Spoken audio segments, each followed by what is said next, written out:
Ahora sí, creo que sí. A ver, lo tenemos en línea Juan Pablo Serra. Juan Pablo, ¿me escuchás? ¿Qué tal, Carlos? ¿Cómo va? Impecable, ahora sí. Ahora sí te escucho.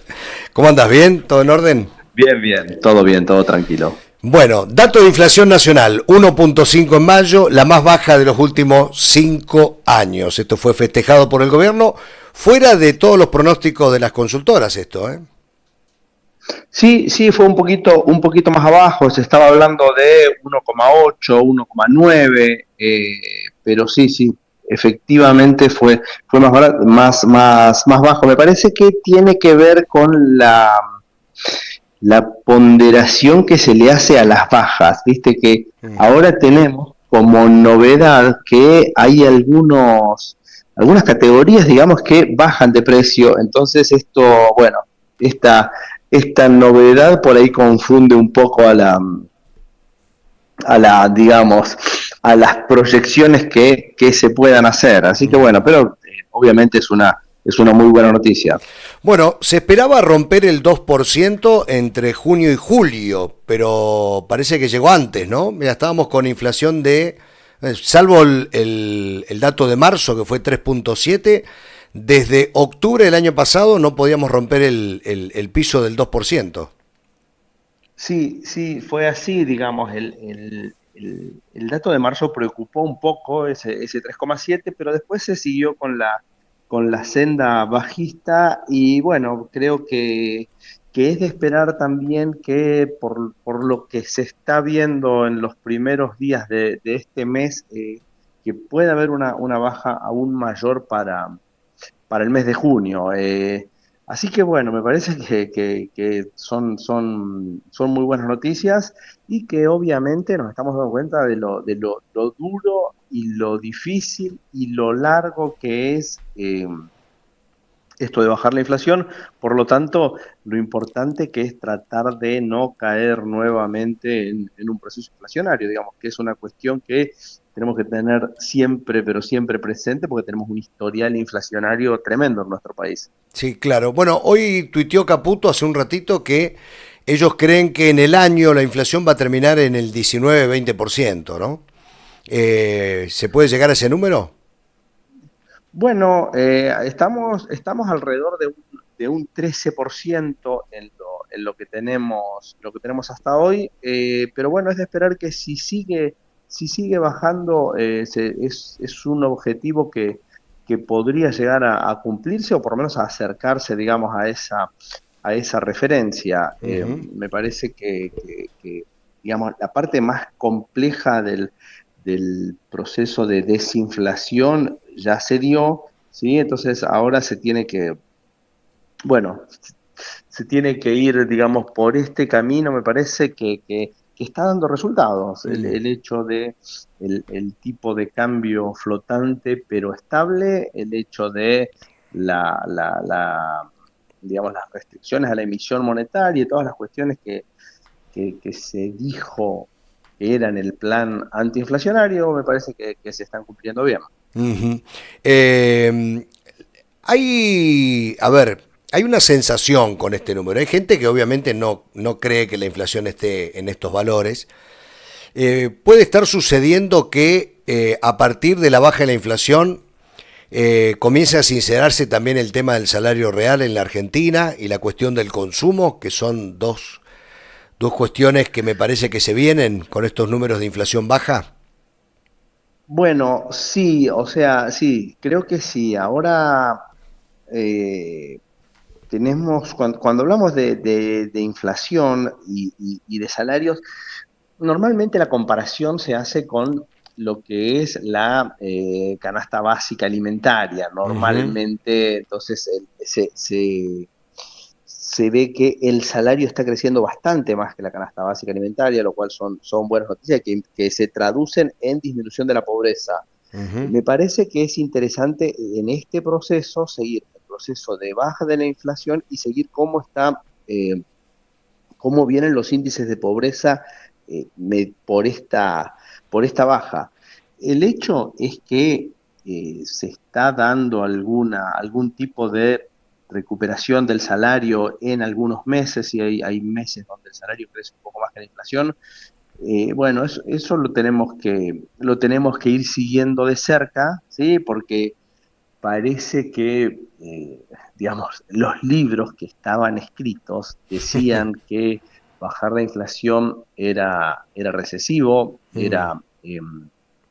digamos, afectaba el salario real, por lo tanto podía tener un impacto en la pobreza, ¿sí? Y este proceso que se está dando en nuestro país está un poco desmintiendo esas teorías. Es cierto que venimos, digamos, además de la pericia que tiene este gobierno para manejar los temas, venimos de un descalabro casi total y de una impericia notable para manejarlo. Creo que el punto de partida es muy, digamos, es una clave para lo que después se fue dando, digamos, de esta baja de la inflación y baja de la pobreza simultánea, que es una cosa que, como te decía, no es lo que está escrito en los libros. Pero bueno, el caso especial es que se partía de un punto de partida, digamos, bastante desastroso. Mm. De todas maneras, hay gente que, obviamente, por los atrasos salariales que tiene, el poder de compra eh, no se ve como reactivado todavía, ¿no? De todas maneras, uno puede ver que los acuerdos salariales que se plantean de aquí para adelante, caso petroleros, por ejemplo, se está estableciendo un aumento trimestral del 3%, o sea, se habla de un 12% anual, una inflación mensual te da del 1%. O sea, el gobierno está muy convencido que vamos a ir hacia esta inflación y que los salarios tienen que viajar más o menos en consonancia con la inflación. Sí, sí, a ver, la idea es esa. Mm, Y yo te voy a agregar un factor que por ahí no estamos teniendo en cuenta con respecto al consumo de los hogares, sí. que es el tema de digamos, los costos de endeudarse. ¿Sí? Mm, Nosotros teníamos en el proceso inflacionario que estuvimos viviendo, vos podías, qué sé yo, comprar con la tarjeta de crédito y ya le ganabas 30 o 40 días a la inflación, claro. ¿sí? Eso te permitía consumir por ahí un poquito por encima de tus posibilidades, o, qué sé yo, las compras que se podían hacer en cuotas. Todas las deudas que vos tenías, ¿sí? Se licuaban. Al Ujú. final terminabas pagando más barato en el contexto inflacionario. Es decir, que muchas familias estaban apalancadas y eso les permitía tener un nivel de consumo un poquito más alto que el de sus ingresos. Ujú. ¿Sí? Hoy eso se terminó, digamos, en un contexto no inflacionario. Vos hiciste cuotas con la tarjeta, pero resulta que las cuotas las tenés que seguir pagando, ya no se te licúan como antes. Claro. ¿Sí? Entonces, eso me parece que es una variable que no se tiene mucho en cuenta, pero creo que en las economías familiares es un efecto bastante importante. Es un buen punto la verdad que sí, porque efectivamente en épocas inflacionarias casi todos te recomendaban comprar con tarjeta, pues estás congelando a valores de hoy los precios que estás pagando, así que Claro, eh, sí, sí. y los pagás dentro de 30, 40 días, sí, exactamente, esa financiación del consumo. Hablando de consumo, los precios, seguimos todavía con una dispersión, no sé si le llamaría así correctamente, dispersión de precios relativos aún, ¿no? Más allá de que se han sincerado muchas tarifas. Sí, digamos, hay cierta dispersión, pero hay cada vez menos, ¿sí? Ujú. Hay cada vez menos, digamos. Me parece que ya hay precios que pasan a tener cierta estabilidad, ¿sí? Que sé yo, por ejemplo, la carne, después de un aumento grande que tuvimos, yo no me acuerdo si fue en el mes de marzo Sí, o febrero, qué mes marzo fue. fue, exacto.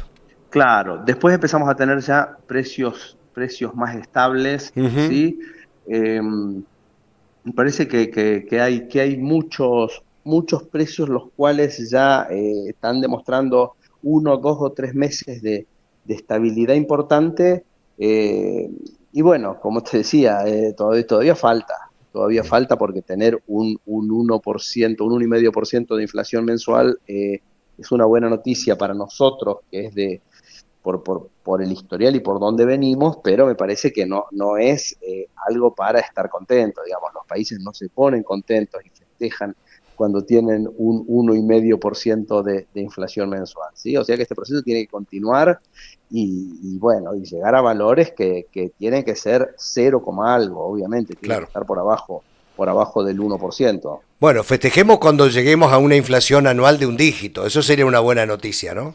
Como un buen punto de Eso sería una partida. buena noticia. Eh, Sí, sí, sí. Y ni siquiera para festejar, solamente para estar tranquilos, ¿sí? De ujú, que las cosas van, digamos, se están haciendo como la hacen la mayoría de los países del mundo que no tienen estos problemas inflacionarios que nosotros hemos tenido. Digamos, hemos sido durante muchísimos años el ejemplo de país inflacionario, ¿sí? Porque podemos ver los índices que tienen nuestros vecinos son completamente diferentes a los nuestros, claro, ¿sí? Así que, bueno, ahora nos estamos uniendo de a poco a un grupo de países estables que, como te decía, son la mayoría de los países. claro. Bueno, el gobierno va a llegar, evidentemente, si estos datos lo acompañan, con una inflación bastante controlada, con un banco central fortalecido por las reservas. Digamos, el escenario para el gobierno de cara a las elecciones de medio término le podrían dar fortaleza política para lo que viene, ¿no? Sí, entiendo que sí, entiendo que sí. Las demandas de la sociedad obviamente van cambiando, pero a este gobierno se lo votó para que termine con la inflación. Ujú. Esto era bastante claro. Entonces me parece que el hecho de cumplir con eso va a ser obviamente, va a ser redituable en términos políticos. No sé cuánto va a durar, es decir, porque después Claro, la gente se acostumbra a la inflación perdón, a la no inflación, a la no inflación. y van surgiendo otras demandas, Y sí, claro. demandas de todo tipo que tienen, porque somos una economía, como te decía, que tiene muchísimo todavía para crecer. Pero bueno, me parece que si lo pensamos en el término de este año, va a tener una fortaleza política importante este gobierno para las elecciones, sin Ujú, dudas. está claro. Juan Pablo, gracias como siempre por este contacto. Te mando un abrazo grande. Bueno, un fuerte abrazo, nos vemos la próxima. Hasta luego. El economista Juan Pablo Serra charlando con nosotros sobre estos datos de inflación, pobreza, los precios y lo que se viene en materia de inflación para lo que resta del año. Tenemos compromisos comerciales, vamos a ellos y ya venimos para el final.